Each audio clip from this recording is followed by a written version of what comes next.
In this video, we're going to discuss phase diagrams and weight-volume relationships. The first objective is for you to be able to define a phase diagram.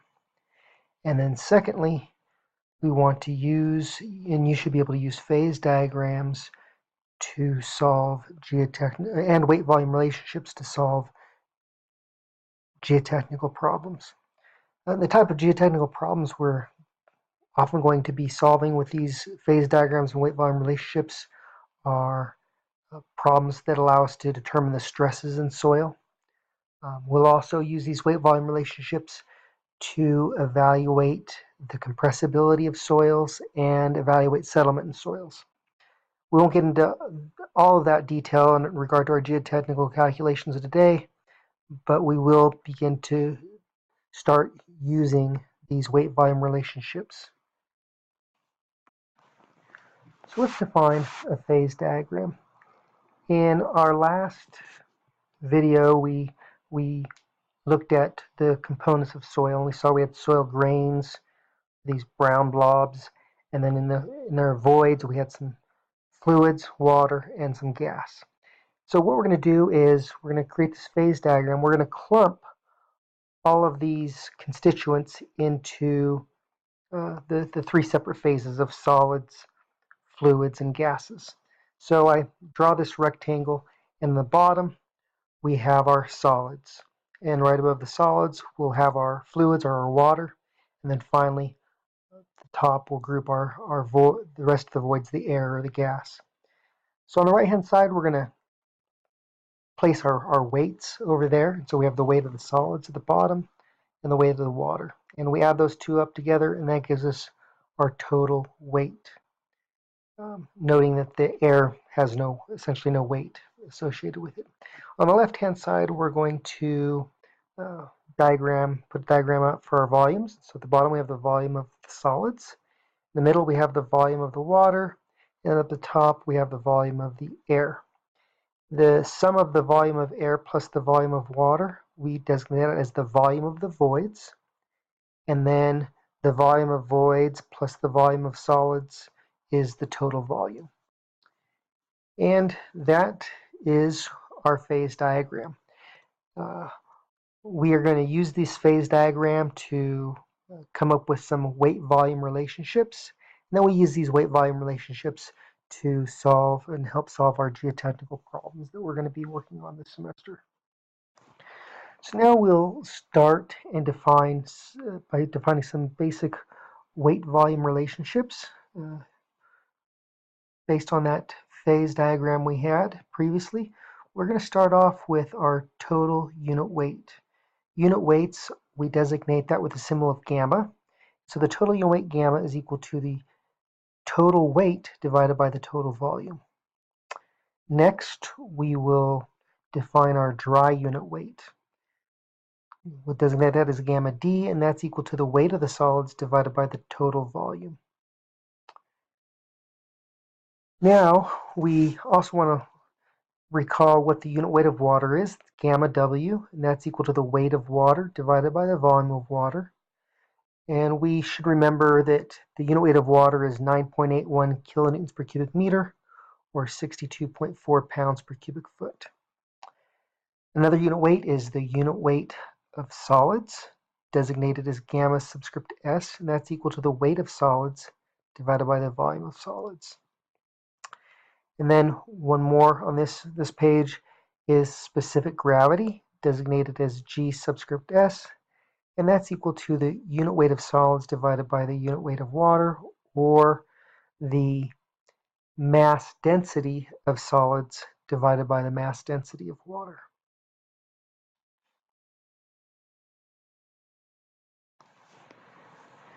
Now a note, I just use these mass densities. Rho, we use a symbol rho for mass density. And mass density, well, we can look at our density of solids, and that's equal to the mass of solids divided by the volume of solids. We can look at the density of water, which would be the mass of water divided by the volume of water. And we should be able to recall that the mass density of water is 1,000 kilograms per cubic meter. Everywhere that in the previous notes that we've shown in this video where I've used unit weights. So we used a gamma for unit weight, which was a weight divided by a volume. Our mass densities, we could replace all those with mass densities, and we just replace our weights by masses, and then we could get the dry mass density or total mass density of soil as well. Continuing on with some of these basic relationships, we have the void ratio, which is designated by E. That's equal to the volume of voids divided by the volume of solids. Porosity, using N, is equal to the volume of voids over the total volume. We have the degree of saturation, which we designate as S. That's equal to the volume of water divided by the volume of voids times 100, so it's a percent. We have our water content or moisture content. We use those terms interchangeably. And we use W to designate moisture content, and that's equal to the weight of water divided by the weight of solids times 100. Again, we put that in a percent. Then we have our relative density.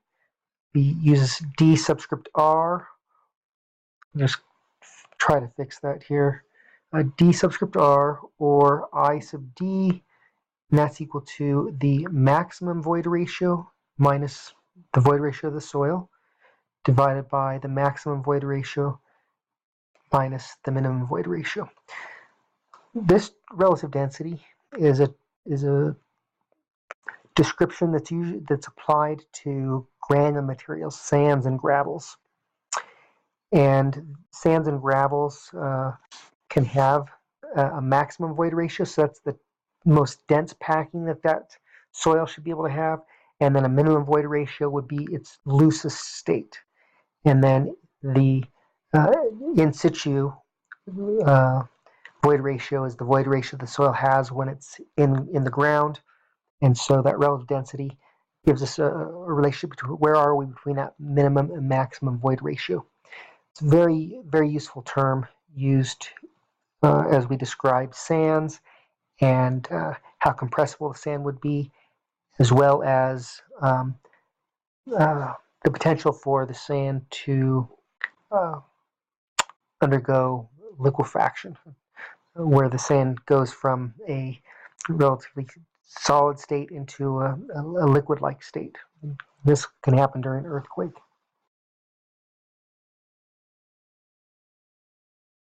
Now we're going to look at some weight-volume relationships that are derived from the previous relationships that we've looked at.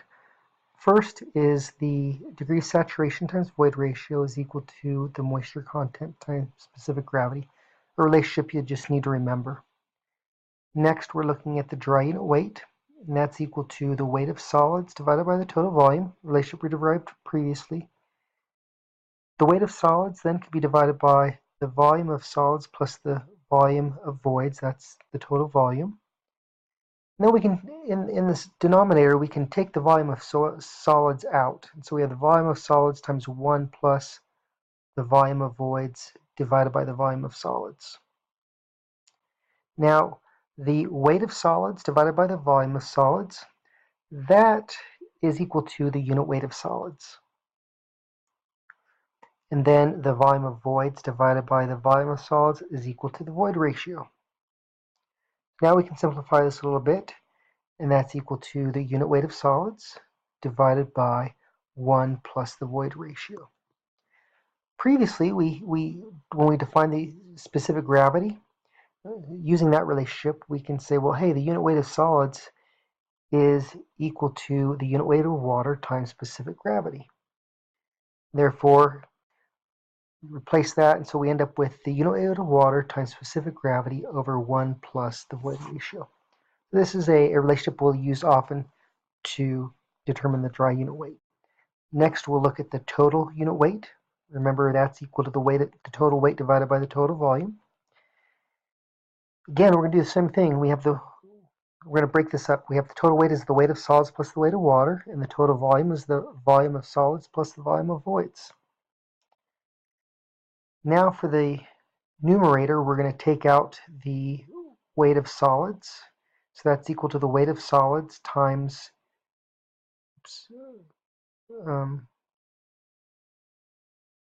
or I'm sorry, the weight of solids plus the moisture content times the weight of solids. And then in the denominator, again, we have the volume of solids times 1 plus the void ratio. Working on the numerator, we'll take the weight of solids out, and we have the weight of solids times 1 plus the moisture content over the volume of solids times 1 plus the void ratio. Again, from previous relationships that we did just above, we can replace that with the unit weight of water times specific gravity times 1 plus the moisture content over 1 plus the void ratio. Now, one thing we should recognize here is this total unit weight then. If we look at the relationship above, we have the unit weight of water times specific gravity over 1 plus the void ratio. We have that same relationship down below, so we can see that the total unit weight is equal to the dry unit weight times 1 plus the moisture content. Another note that I want to provide is on specific gravity. We can determine specific gravity of soils through laboratory testing. Oftentimes it's a value we will just assume. For clean sands, we can assume the specific gravity is equal to 2.65. For silty, clay sands, we can assume a specific gravity equal to 2.70. And for clays, specific gravity equaling 2.72. Let's look at an example problem now. For this example problem, we're given the following information. The weight of our soil, the total sample weight, is equal to 27.5 pounds. We are given the soil volume, the total volume of the soil, is equal to 0.220 cubic feet. We're also given the moisture content of the soil of 10.2%. Finally, a specific gravity of 2.65. What we want to do, we want to find the following. A, the unit weight, the total unit weight. B, the dry unit weight. And C, we want to find the void ratio for the soil. So we're going to use our weight-volume relationships in the phase diagram to do this. I'm going to start by drawing our basic phase diagram. Again, the bottom section, we will have our solids. In the middle section, we have our water, and then on the top, we have our air. I'm going to put the weights, draw on the weights and the volumes, the bottom of the weight of solids, our weight of water, and then our total weight. Over to the left, I'll draw in our volume of solids, volume of water. I'll just put in our volume of voids, and then our total volume. So let's work on part A. The total weight we know is equal to 27.5 pounds. That was given to us. The total volume was given to us of 0.220 cubic feet. We know the relationship for total unit weight is total weight over total volume. So we have 27.5 pounds over 0.220 cubic feet. And we end up with 125 pounds per cubic feet. So that's the first part. That's part A. Now let's look at part B. We're looking at the dry unit weight here. We know that's the weight total. It's equal to the weight of the solids divided by the total volume. So now we want to try to figure out what's the weight of solids. We know the total weight is the weight of solids plus the weight of water. We can break that up into the weight of solids plus the weight of solids times the moisture content. So that's the total weight is equal to the weight of solids times 1 plus the moisture content. Solve the weight for the weight of solids. Total weight over 1 plus the moisture content, 0.220 pounds divided by 1 plus 0.102. We get 24.95 pounds for the weight of the solids. So we already know our total weight, so our dry unit weight then is equal to 24.95 pounds over 0.220 cubic feet. And that gives us 113.4 pounds per cubic foot. So that's part B then for our dry unit weight. And finally, part C, we want to determine the void ratio. You know, that's the volume of voids over the volume of solids. Okay, so we're going to try to come up with the volume of solids. We're going to do that using the relationship for the unit weight of solids equaling the weight of solids over the volume of solids, and knowing our relationship for specific gravity being the unit weight of solids over the unit weight of water. Okay. From part B, we know that the weight of solids is equal to 24.95 pounds. We also know that unit weight of water is equal to 62.4 pounds per cubic foot, and that our specific gravity is equal to 2.65. So we're going to solve for the unit weight of solids is equal to the unit weight of water times specific gravity, 62.4 pounds per cubic foot times 2.65. So now we know that our unit weight of solids is equal to 165.36 pounds per cubic foot. We already know our weight of solids from the previous problem, and so now we can solve for the volume of solids. The weight of solids over the unit weight of solids, 24.95 pounds over 165.36 pounds per cubic foot, and that's going to give us 0.151 cubic feet. Now we know the volume of solids. Previously, we know that the total volume is equal to the volume of solids plus the volume of voids. We know the total volume, and we know the volume of solids, so we can solve for our volume of voids.